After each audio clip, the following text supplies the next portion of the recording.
মাটির চুলাতে পটল পুড়িয়ে ভর্তা, এটি কিন্তু গ্রাম বাংলার একটি ঐতিহ্যবাহী খাবার। নানি দাদিরা বা বয়স্ক মানুষরা কিন্তু এইভাবেই পটল পুড়িয়ে ভর্তা তৈরি করে খায়। যখন মুখে রুচি থাকে না, তখন এভাবে পটল পুড়িয়ে ভর্তা করে খেতে কিন্তু অসাধারণ লাগে। আসসালামু আলাইকুম, মুনিরা ব্লগ কিচেন থেকে আমি মুনিরা বলছি।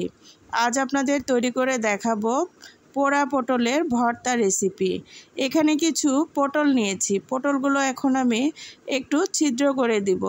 ছুরির সাহায্যে বা অন্য কোনো পিনের সাহায্যে এভাবে ফুটো করে নিতে হবে। পটলগুলোকে ধুয়ে পরিষ্কার করে নিয়েছি। আপনারা চাইলে এখানে পটলের গায়ে তেল মাখিয়েও নিতে পারেন। একটা স্ট্রেনার দিয়েছি, যেহেতু শহরের বাড়ি, এখানে মাটির চুলা নেই, সেজন্য আমি আপনাদের আজকে গ্যাসের চুলাতেই পটল পুড়িয়ে ভর্তা তৈরি করে দেখাবো। এই যে দেখুন, একটা স্ট্রেনারের উপরে আমি সবগুলো পটল এভাবে দিয়েছি আর চুলার আঁচটাকে মিডিয়ামে রেখেছি। এভাবে এখন উল্টে পাল্টে পটলগুলোকে দুই পাশে বা চতুর্পাশে ভালোভাবে পুড়িয়ে নিব। একটু সময় নিয়ে এইভাবে পটলগুলোকে উল্টে পাল্টে ভালোভাবে পুড়ে নিতে হবে।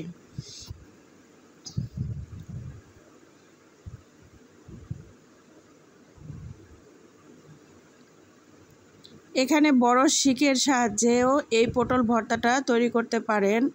বড় শিকের মধ্যে পটলগুলো গেঁথে দিয়ে এভাবে ভালোভাবে পুড়িয়ে নিতে সুবিধা হবে। কিন্তু আমার কাছে যেহেতু শিক ছিল না, আমি স্ট্যানারের উপরে এভাবে পটলগুলো দিয়েই পুড়িয়ে নিচ্ছি।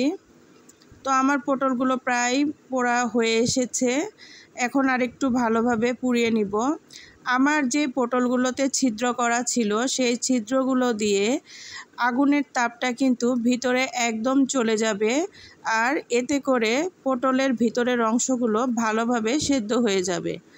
বাদবাকি পটল এবং আরও কিছু উপকরণ এখানে ব্যবহার করব, সেগুলো ভালোভাবে পুড়িয়ে নিব। তো এখন আমি আরও 2টা পটল দিলাম, আর দিয়ে দিলাম এখানে 2টা পেঁয়াজ আর একটা রসুন।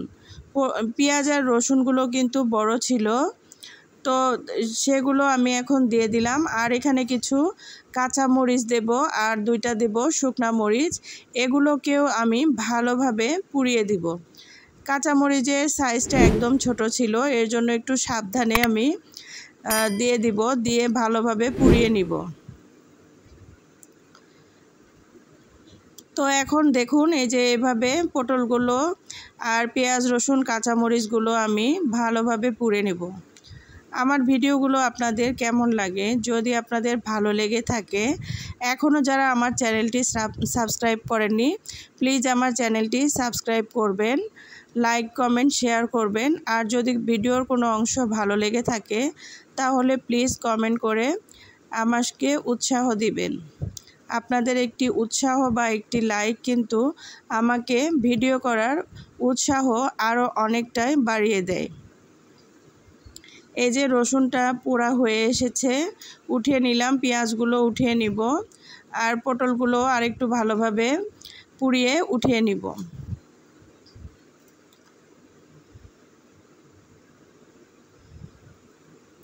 পটল পুড়িয়ে যে এত টেস্টি ভর্তা তৈরি করা যায়, যারা খাননি তারা হয়তো জানেনই না।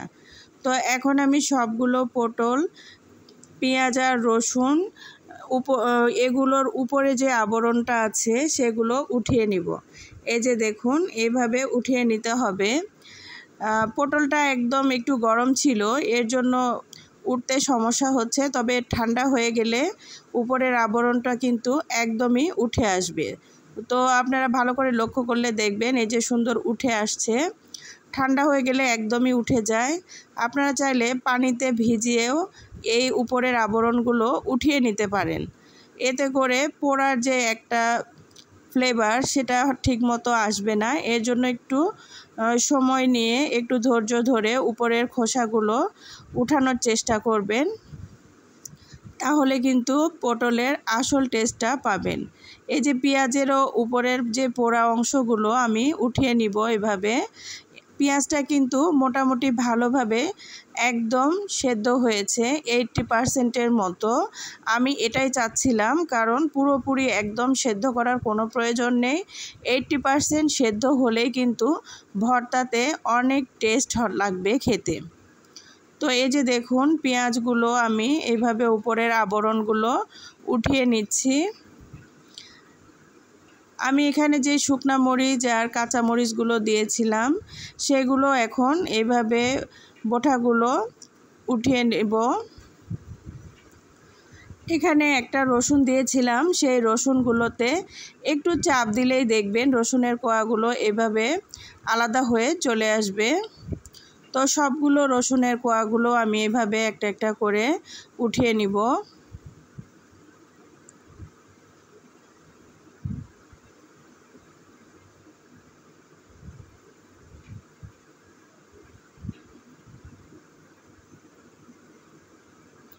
এই যে দেখুন, উঠে এসেছে সুন্দরভাবে।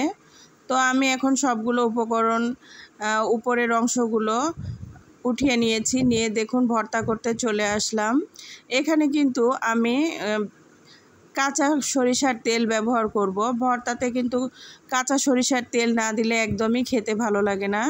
এখানে কাঁচা লবণ দিয়েছি, দিয়ে এখন সবগুলো উপকরণ এইভাবে হাত দিয়ে কষলিয়ে ভর্তা তৈরি করে নিব।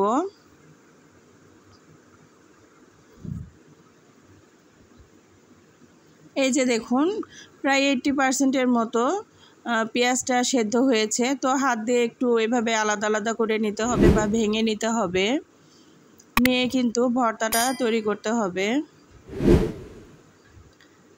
আপনি যদি 1 প্লেট ভাতের সঙ্গে এই ভর্তাটা খান তাহলে বুঝবেন যে এই ভর্তাটার কী টেস্ট।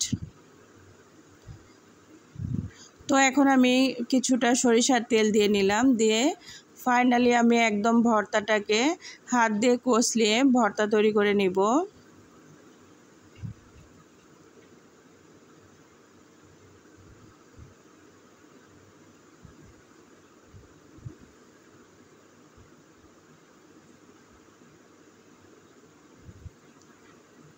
কুরবানি ঈদের পরে মাংস খেতে কিন্তু সবার একদম অরুচি চলে এসেছে। তো অরুচিটাকে দূর করতে এভাবে যদি পটলের ভর্তা তৈরি করে খেতে পারেন, অসাধারণ লাগবে। একদম রেডি আমার পোড়া পটলের ভর্তা। আপনাদের এখন পরিবেশন করে দেখাবো। এই যে দেখুন, মাশাআল্লাহ একদম রেডি আমার পোড়া পটলের ভর্তা। 1 প্লেট গরম ভাত নিয়ে আসুন আর জলদি জলদি পটলের ভর্তা দিয়ে ভাত খেয়ে নিন। সবাই ভালো থাকবেন। এতক্ষণ যারা আমার সঙ্গে ছিলেন সবাইকে অসংখ্য অসংখ্য ধন্যবাদ। দোয়া করবেন আমার জন্য। আজকে এখানেই শেষ করলাম।